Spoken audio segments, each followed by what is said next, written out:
Fa niara-dalana tamin'ity lalao famaranana goavana androany ity ihany koa ny lalao manasa-dalana ho an'ny fédéral 2 kosa indray izy ity, ka ny lalao manasa-dalana voalohany ho arahantsika dia ny fihaonana teo amin'ny Besetroka na ny cheminot zany sy zareo FBM Bemasoandro. Nazava teto ny fivoahan'ny Besetroka nandresy tamin'ny isa mazava 420.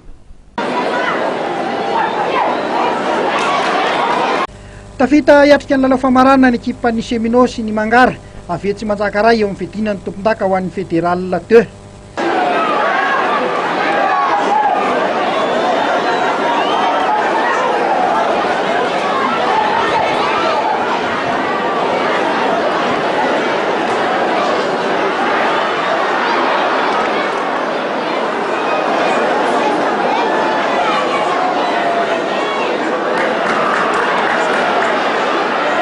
Ity arahantsika amin'ny sary ity dia ny lalao manasa-dalana izay nikatrohan'ny cheminot manao manga sy ny FBM Bemasoandro manao mavo.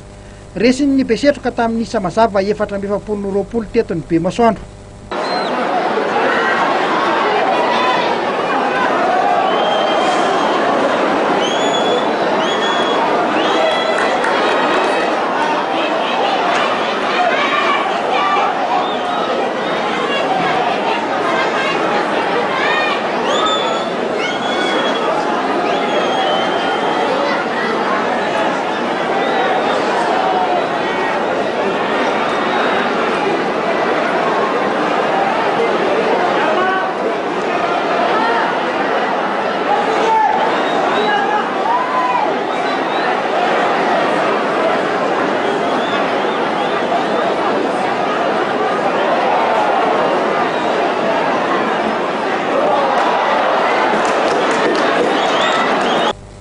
Teo amin'ny fizara-potoana voalohany ihany no niady ny lalaon'ny rotota, mbola afaka nanotra tsara ny FBM 20 ny isan'ny sarahana teny amin'ny Solaitra be.